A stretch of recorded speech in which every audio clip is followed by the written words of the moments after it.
Ang kwento ni Tomby. Ang kwentong ito ay hango sa totoong buhay.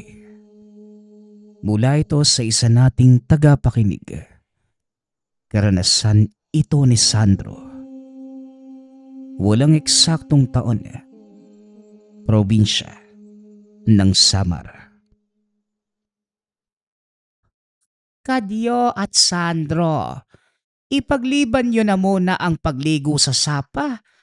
May nabalitaan kasi ako na inaswang sa bahaging yon.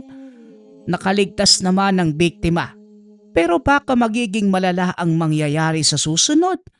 Kamuntika na yung anak ni Kumare. May poso sa kabilang sityo. Doon na muna kayo makiligo. Pareho namang tubig yon. Wika ni Lola Celestina sa magkaibigang Sandro at Kadyo. Ano po, Lola? Meron po pala? Kailan po ba yun nangyari? Parang hindi ko naman nadinig yung balitang yan, Lola. Baka naman tinatakot mo lang kami para hindi kami makagala. Kayo naman, parang wala kayong tiwala sa amin eh. Kahit makasalubong pa namin yung aswang na yan, matatalo namin siya. Nakakalimutan mo yata, Lola, na isa kaming mamumuksa. Pabirong wika ni Kadyo. Abay, lokong batang ito. Kaya ka napapahamak kasi ayaw mong makinig. Basta, wala mo nang maliligo ng sapa sa inyong dalawa ha. Ikaw naman, Sandro, ikaw lang ang matino sa inyong dalawa. Kung sakaling sosobra itong apo ko, huwag kang mahiyang bigwasan para matauhan. Buling wika ng matanda. Naku, grabe ka naman yata sa apo mo, Lola Celes. May pagkakataon po na napapasobra sa pagiging pasaway si Kadyo. Pero maingat naman po yung taong yan. Tugon ni Sandro.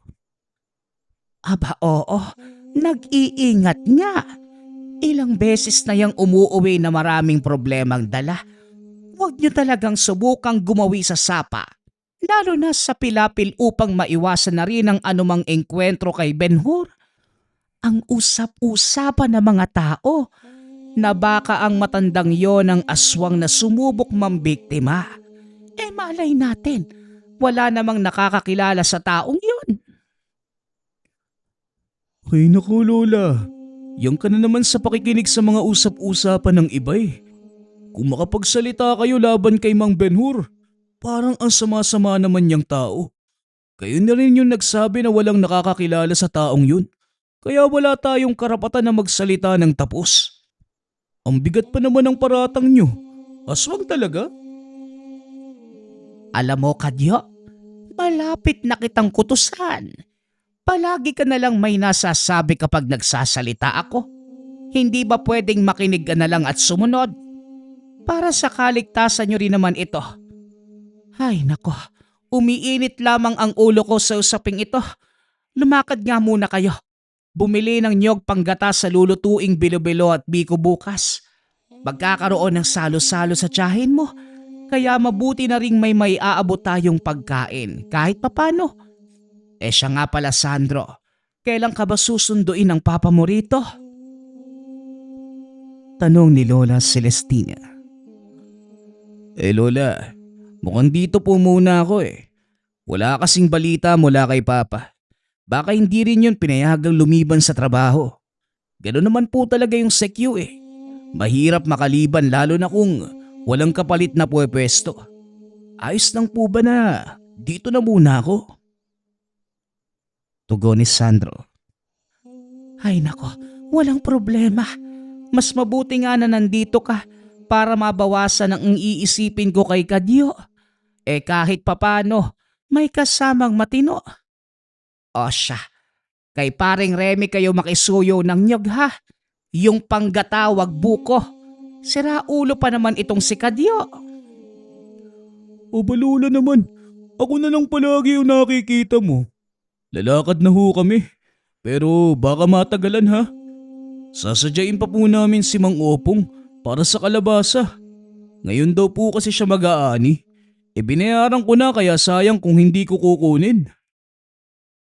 Wika ni Kadyo. Nagpunta sina Kadyo at Sandro sa nyoga ni Mang Remy. Pagkatapos makabili ng iilang nyog, dumiretso sila sa taniman ni Mang Opong. Lumipas ang mga sandali na wala pa ring nagpapakitang may-ari. Nakakahalata na rin si Sandro na tila iba ang pakay ni Kadyo. Tinignan niya ang mga pananim. Wala pang ni isang bunga ng kalabasa. Gusto sana niyang magtanong, ngunit naunahan nang makita si Mang Benhur sa unahan. Papalapit sa kinalalagyan nila habang may dalang malaking kalabasa. Napatitig naman si Sandro dahil ito ang unang beses na nakakita ng ganong kalaking gulay. May hahalin tulad sa laki ng gulong ng sasakyan. Nahirapan pa nga sa pagkarga ang matanda. Tinawag ito ni Kadyo at kinausap. Uy, Tatang Benhur. Mukhang malaki yung kalabasa ninyo ah. Saan niyo naman po nakuha yan?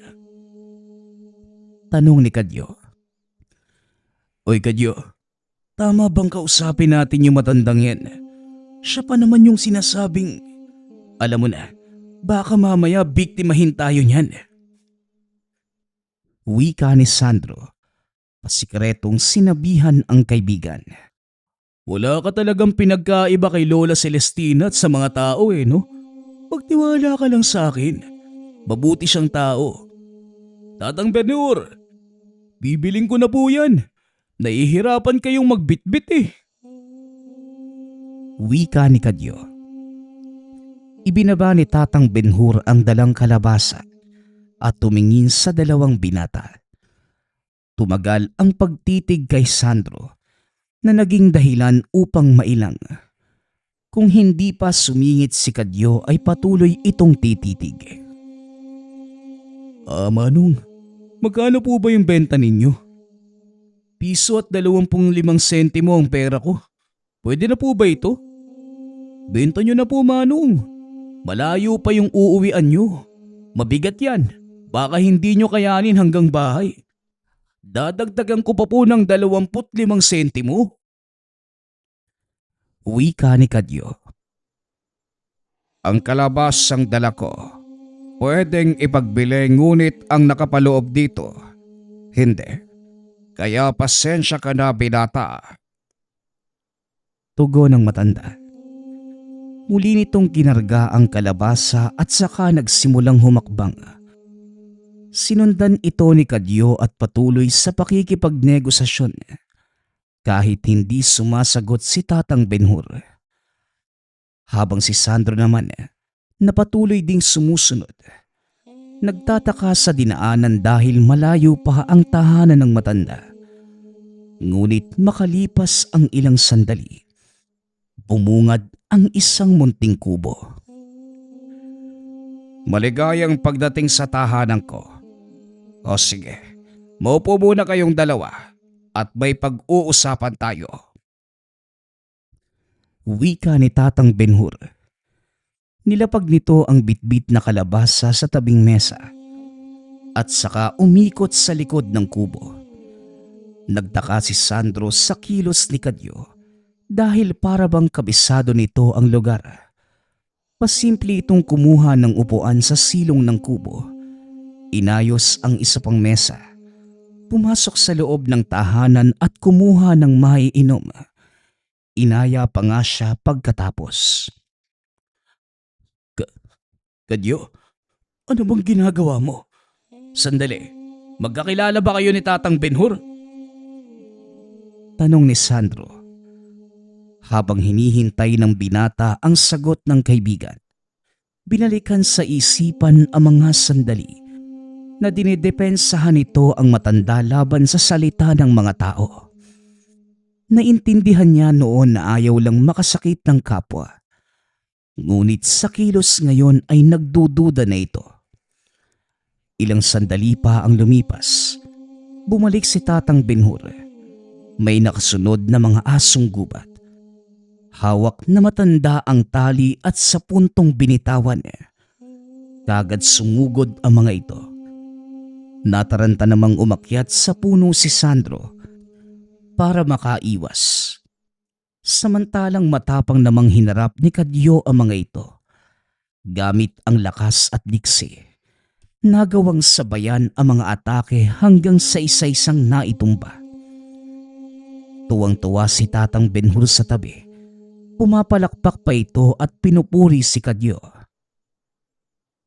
Ganyan nga bata. Matagal na ang huli nating pagsasanay. Pero naipamalas mo pa rin ang galing pagdating sa pakikipaglaban. Mahusay ka. Wika ni Tatang Benhur. Paano bang hindi huhusay? Ang galing ng aking maestro. Siya nga po pala. Formal kong ipinapakilala sa inyo. Ang kaibigan ko si Sandro. Ikaw na po yung bahalang humusga, Maestro Benhur, ha? Tugon ni Kadyo. Hindi maintindihan ni Sandro ang takbo ng pangyayari.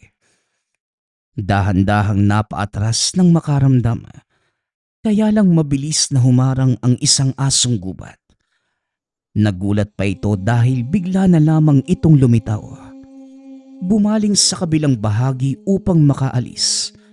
Ngunit hindi pa rin makadaan sa muling pagharang ng nilalang. Dito na napansin sa bawat pagkumpas ng kamay ng matanda ay may asong gubat na bubungad sa kanya. Bata, huwag mo nang balaking umalis. Hindi mo rin magagawa dahil ayaw kong lisanin mo ang lugar na ito. Kadyo, bigyan mo nga ng maiinom at makakain ang kaibigan mo. Kausapin mo rin para maging kalmado. May kukunin lamang ako sandali at babalik din kagad.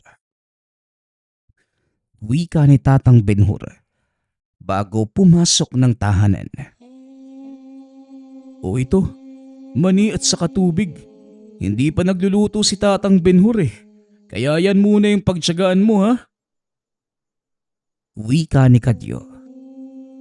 Tinitigang mabuti ni Sandro ang kaibigan. Nang magkaideya, bigla niya itong sinampal sa pag-aakalang napasa ilalim ng mahika ni Tatang Benhur. Ba't sira ulo ka? Ang lakas ng kamay mo. Alam kong nagtataka ka na kung bakit naging ganito yung takbo ng pangyayari. Sa katunayan, mag-aaral ako ni Tatang Benhur. Huwag mo lang sasabihin kay Lola Celestina, ha? Para hindi ako malagot. Pasensya na rin kung nilala kita rito. Kailangan kasi ng karagdagang mag-aaral eh. Ang lakas ko, hindi tugma sa gamit kaya naghahanap ng iba. Ikaw yung natipuhan ni Maestro kaya pasalamat ka. Hindi lahat ng tao pinagpapala ng ganito. Wika ni Kadyo. Mas lalo lamang naguluhan si Sandro sa mga sinabi nito. Wala itong ideya kung ano ang nais nitong tumbukin. Teka nga Kadyo, ano bang mag-aaral? Sinong maestro? Anong ako ang natipuhan?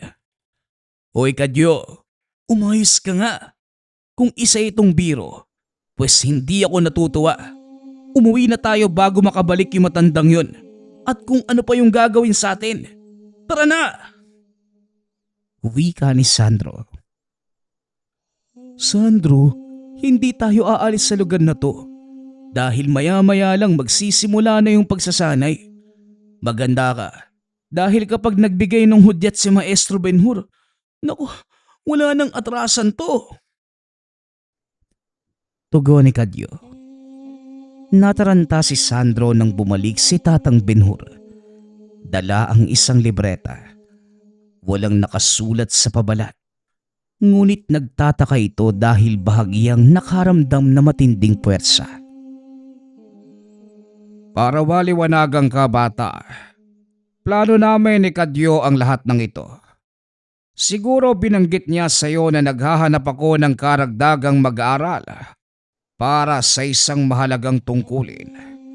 Noong una pa lamang kitang makita, nakuha mo kagad ang atensyon ko. Nararamdaman ko sa iyo na may puwang ka sa larangang ito. Hindi mo maiintindihan sa ngayon Pero kung hahayaan mo kaming gabayan ka, unti-unti mong mauunawaan ng lahat. Wika ni Tatang Benhur. Hindi nakapagsalita si Sandro ng mga sandaling yun. Nanatiling tahimik habang iniisip kung paano maiintindihan ang mga nangyayari. Tama nga si Lola Celestina. Kailangan mo na matinong kasama ka, Dio. Kasi nahahawaan ka na sa kabaliwan na matandang yan eh. Magsama kayong dalawa. Wika ni Sandro. Kumaripas ng takbo ang binata. Subalit pagkarating sa kalayuan, nagulat na lamang nang muling nakaharap si Tatang Benhur. Pagkalingon naman, bumungad ang papalapit na si Kadyo. Sandro, walang nababaliw sa ating dalawa. Sadyang sila ang may mali. Ang mga taong yun, kabilang si Lola Celestina, hindi naiintindihan kung anong klase ng tao si Tatang Benhur. Marami silang nasasabi dahil wala naman silang ideya eh. Ang totoo niyan, isang mabuting tao si Tatang Benhur na may malawak na kaalaman pagdating sa salamangka at lihim na karunungan. At para sa kaalaman mo, wala siyang kinalaman sa nababalitaang pambibiktima ng aswang. Siya pa nga yung gumagawa ng paraan para mapuksa ang mga ito.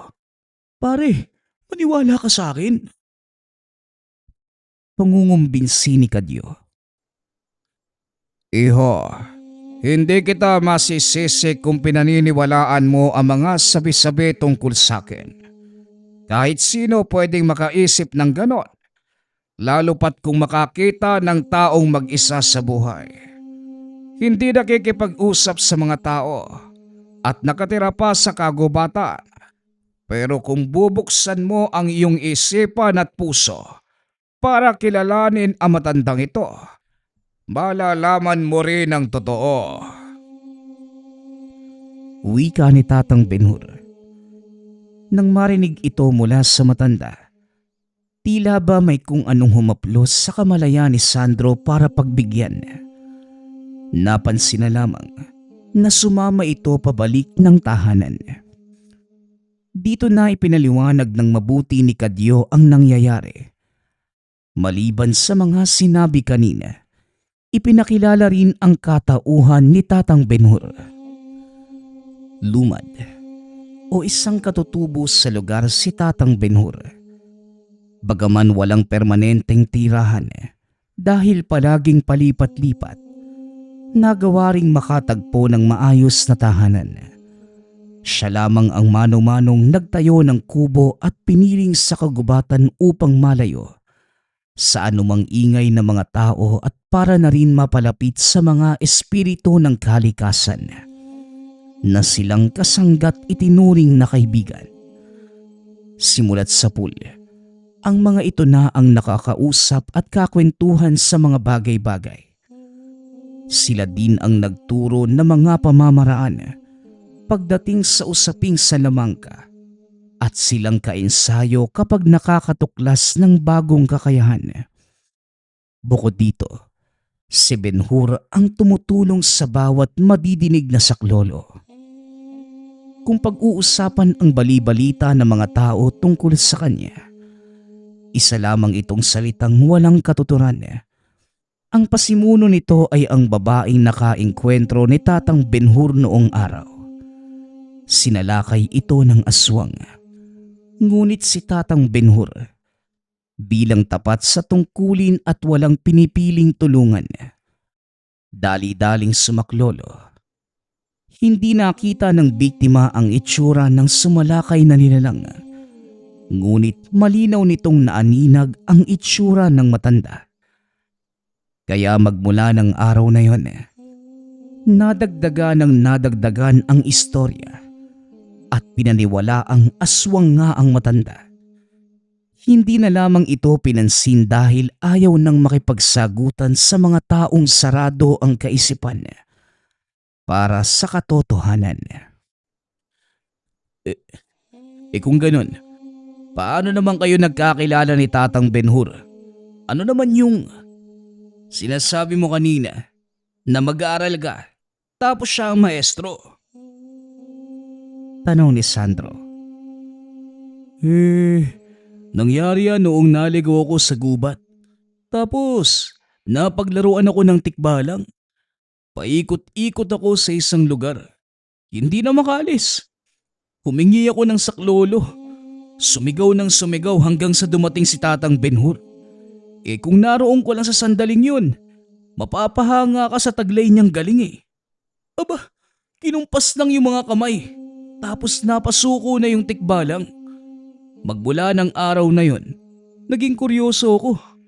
Pumupuslit pa nga sa tahanan niya para makasilip Hanggang sa nagpresenta siyang maturuan ako.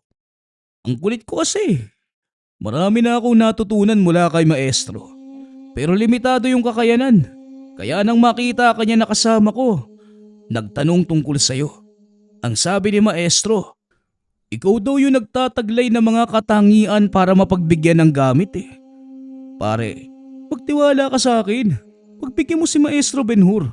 Sigurado ako magugustuhan mo yung magiging takbo ng pangyayari. Sandali nga lang. Hirap nga akong unawain yung lahat ng to Tapos ikaw naman dyan, wala kang tigil sa pangungumbinsi. Ano ba talaga yung ginagawa ng Tatang Benhur na yan? Isa nga siyang salamangkero na malawak ang kaalaman sa salamangka. Isang kumpas lang ng kamay, mag-iiba yung anyo ng isang bagay. Basta, marami pa kagaya nito Tignan mong maigi. Wika ni Kadyo. Inayos nito ang sarili. Pumwesto at sinimulang ilagay sa konsentrasyon ng pag-iisip. Sinimula ng pagkumpas ng mga kamay mula sa pagiging mabagal hanggang sa unti-unting pagbilis habang tinititigan ang bato sa unahan. At sa isang iglap lang, ang malaking bato ay nawasak. Muling ikinumpas ang mga kamay. Ang patong-patong na mga kahoy ay naging tuyong dahon na. Napatayo sa gulat si Sandro. Biglang napatitig pa sa kaibigan. Ang angas pare. Paano mo nagawa yun? Paturo nga ako. Gusto ko rin matuto niyan. Wika ni Sandro. Si Tatang Benhur ang sumagot nang madinig niya ang sinabi nito. Ako ang magtuturo, pero hindi salamangka. Higit pa sa isang salamangkero ang kakayahan mo, Sandro. Kaya ibang bagay ang ituturo ko sa'yo. Halika, nang masimulan natin. Wika ni Tatang Benhur. Sa ideyang magkaroon ng kapangyarihan, pumayag na ang binata. Nakalimutan ni Sandro ang tungkol sa buhay sa labas. Nahulog ng tuluyan ang isipan sa mga turo ni Tatang Benhur. Binigyan ito ng 2 libretang may nakapaloob na mga aral tungkol sa paraan ng pagpuksa ng aswang at mga elemento. Matapos matutunan ang lahat, umusad sa ikalawang yugto ang binata. Sinubok na maestro ang lakas ni Sandro, hindi lamang sa pisikal, maging sa espiritual. Katapat dito ang kaibigang si Kadyo. Mula sa mano-manong labanan sa paggamit ng mga sandata at laban na gamit ang isipan. Sa loob ng mga araw, nakitaan ng potensyal at malaking pagbabago ang binata. Hindi nagkamali ang gamit sa pagpili ng tao para sa kanya. Ilang araw pa lamang ang lumipas, ngunit natutunan na ni Sandro ang mga dapat. Pagkatapos ng ilang pagsubok, nalinang at naging mahusay. Binabati kita, bata. Panahon na rin para ipagkatiwala sa iyo ang mutya. Ito mismo ang pumili sa iyo kaya wala nang rason para patagalin pa. Wika ni Tatang Benhur. Inilabas mula mismo sa malaking kalabasa ang isang telang maayos na nakabalot. Pagkatanggal nito, bumungad ang isang buto. Buto ng kalabasa na naging bato. Napakurap pa ng ilang beses si Sandro. Sabay tingin kay Tatang Benhur at Kadyo. Gusto sanang matawa ngunit nang makitang seryoso ang mga kasama, pilit itong nagpigil. Natawa ka ano? Pasensya na, pero hindi kami nagbibiro. Sandro, ito ang mutya ng kalabasa. Maliban sa mga natutunan mo mula sa pagsasanay natin, magbibigay ng karagdagang lakas ang proteksyon ng mutsyang ito. Kunin mo at damhin ang kapangyarihang taglay. Wika ni Tatang Benhur. Buong puso itong tinanggap ni Sandro. Naramdamang kagad ang puwersa mula sa mutya. Nanunuot sa bawat ugat ang lakas. Kasabay nito ay ang pagkapansin na tumatalas ang paningin, pandama at pandinig. Magmula sa araw na ito, ituring mo ang iyong sarili na isang manunugis. Gamit ang mga natutunan sa ating aralin at sa pamamagitan ng mutsyang yan, kaya mo nang harapin ang anumang banta ng aswang, elemento at iba pa. Oras na rin para umuwi kayo sa inyo dahil ilang linggo nang naiwan ang inyong lola. Huwag lang din kayong mag-alala dahil ginamitan ko siya ng mahika para hindi mamalayan ang pagkawala niyong dalawa. Huling wika ni Tatang Benhur. Umuwi ng tahanan ang dalawa. Wala namang sinabi si Lola Celestina sa ilang linggong pagkawala nila na para bang walang nangyari. Nagpatuloy ang buhay ng magkaibigan.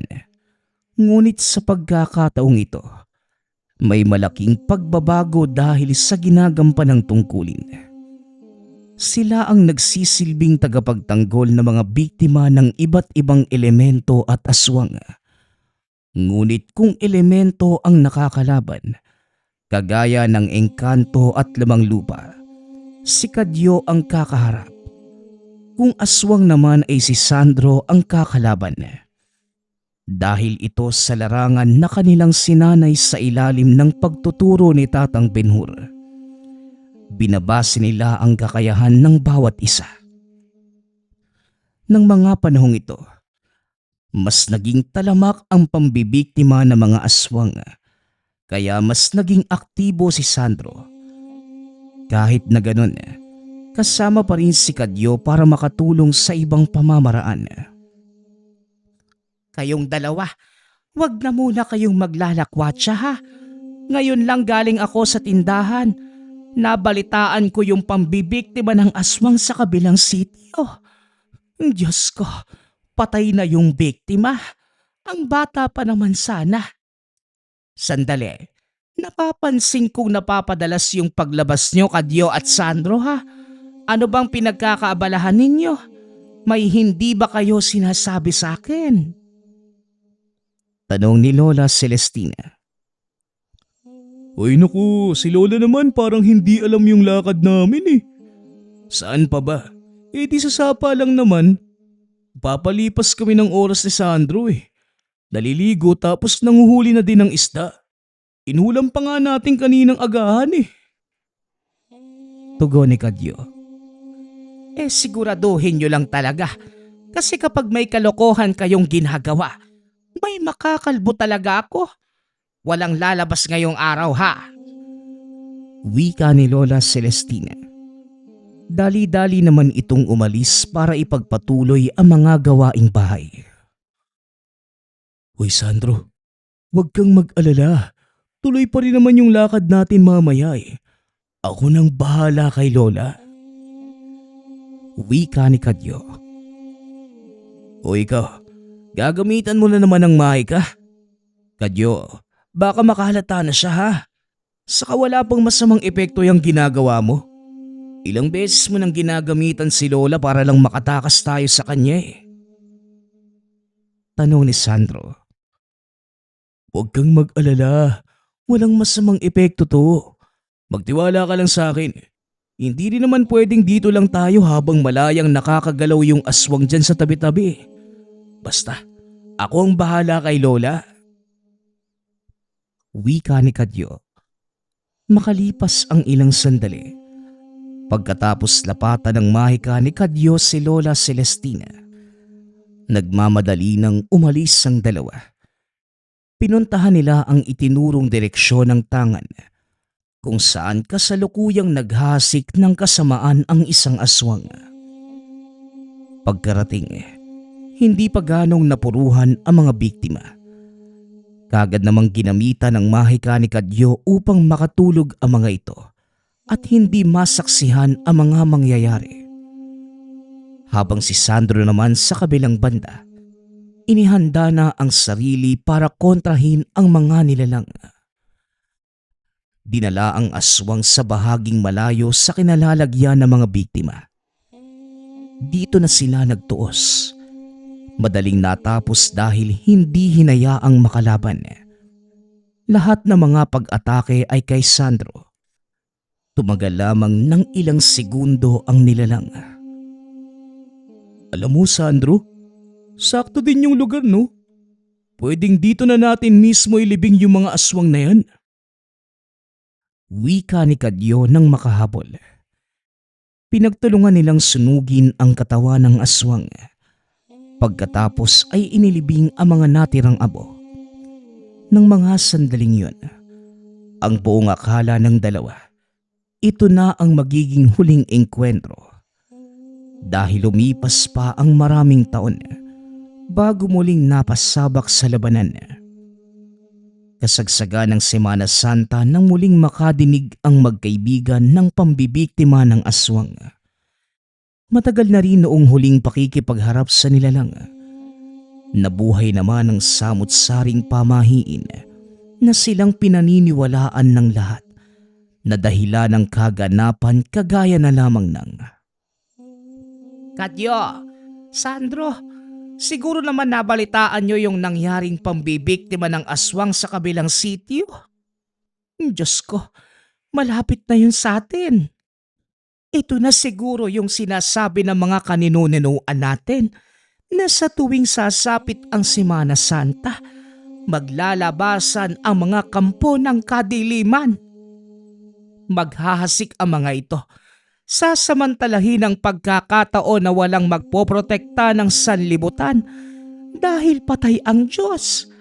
Kaya kayong dalawa, baka pwedeng tumigil muna sa pagiging gala.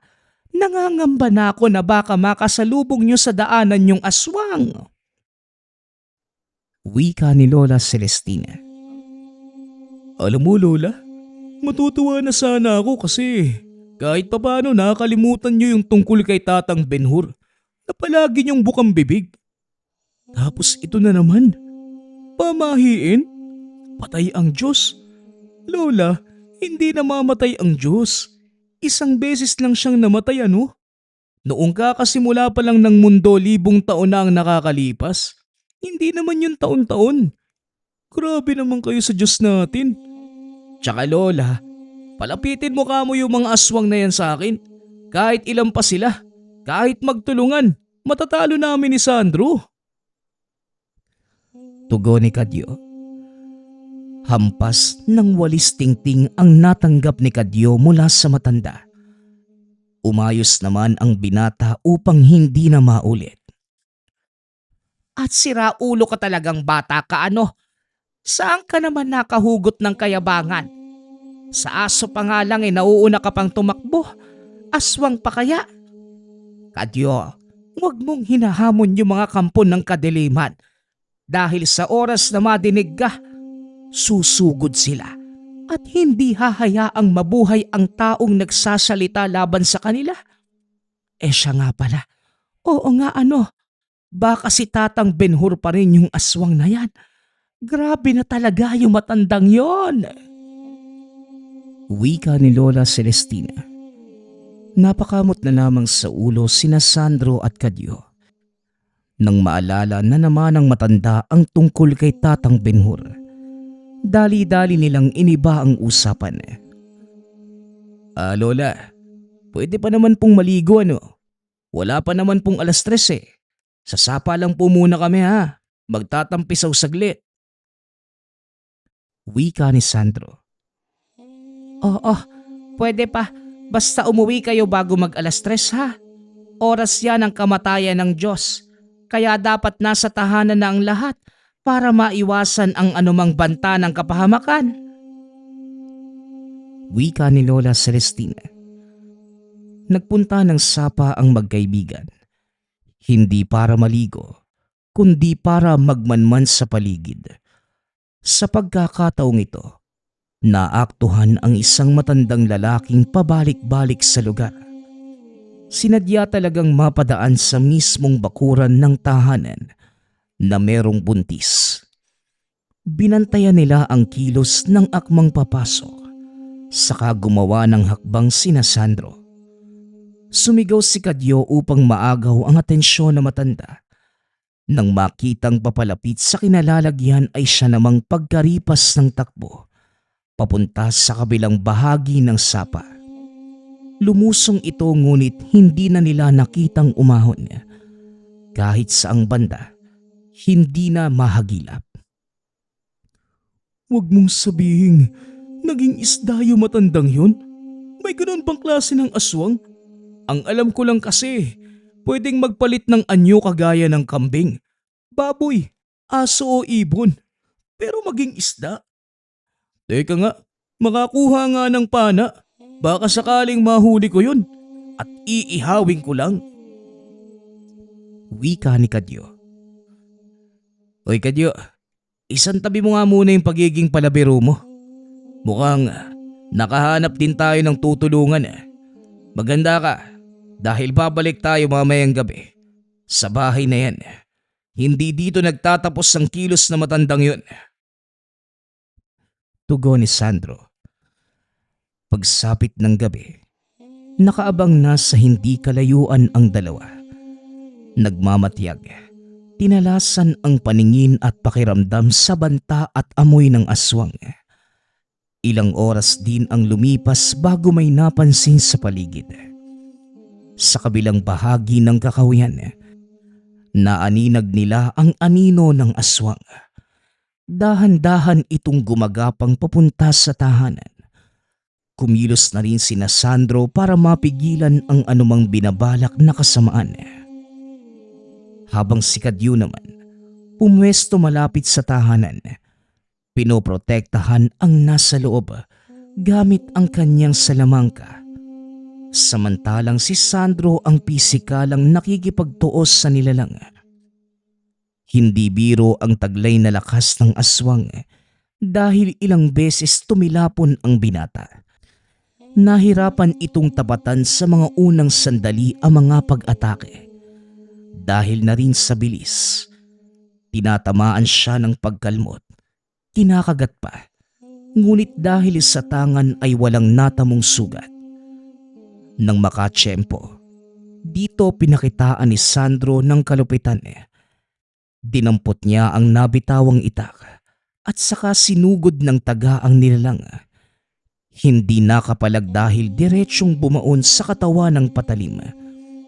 Paulit-ulit pang tumagos hanggang sa bumulagta na lamang sa lupa na parang lantang gulay sa dami ng sugat.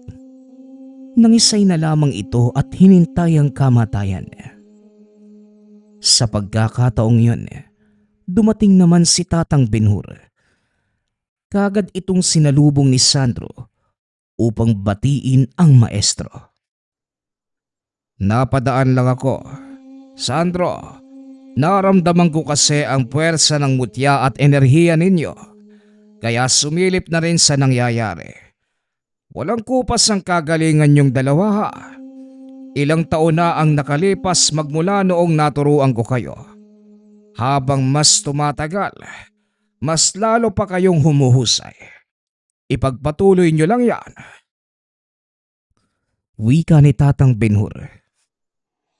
Ay naku, sa akin ayaw magpakita. Pero kay Sandro, ay, nakakatampo ka naman maestro. Naroon ako sa tahanan ng buntis. Hindi man lang ako dinaanan. Kundi ako sumunod dito, hindi ko pa malalaman. Wika ni Kadyo. Huwag ka nang magtampo. Ikaw pa rin naman ang kauna-unahang kong mag-aaral. Pero mas paborito ko si Sandro. Hindi, biro lang. Baka umuwi kang luhaan. O siya, babalik na ako dahil may naiwan pa akong gawain. Magpahinga na kayong dalawa. Gabi na rin. Ilaan niyo ang natitirang araw nitong Semana Santa para magdilay. Lalo ka na, Kadyo. Mukhang mas marami ka pang nagawang kasalanan kesa kay Sandro eh. Wika ni Tatang Benhur bago tuluyang lisanin ang lugar. Pagkatapos ng pag-uusap, ang bangkay naman ng mga aswang ang binalingan. At sa paglipas ng panahon nanatiling lihim sa pagitan nila Sandro, Kadyo at Tatang Benhur ang kanilang ginagampanang tungkulin. Sa sanib puwersa ng salamangka at mutya, nakakakilos sila ng hindi nalalaman ng kahit na sino. Patuloy sa pamumuksa ang magkaibigan. Hindi rin tumigil sa paggabay ang kanilang maestro hanggang sa ang mga nilalang na mismo ang umiwas na mapagawi sa lugar upang hindi sila makaharap. Alam ng magkaibigan na nagtanda na ang mga ito. Ngunit kahit ganun pa man, patuloy pa din sila sa pag-iikot sa lugar para maprotektahan ang mga tao. Walang pinapatawad si Kadyo at Sandro. Walang labang inaatrasan. Kahit laban pa yan sa pinakamalalakas na nilalang at engkanto. Lahat ng ito ay dahil sa dalawang mag-aaral ng mahusay na ermitanyo. Nagpapasalamat nga pala ako sa lahat ng sumusuporta sa ating channel. Nawa ay patuloy niyong suportahan at pakinggan ang ating mga kwento. Hanggang sa muling pakikinig. Paalam.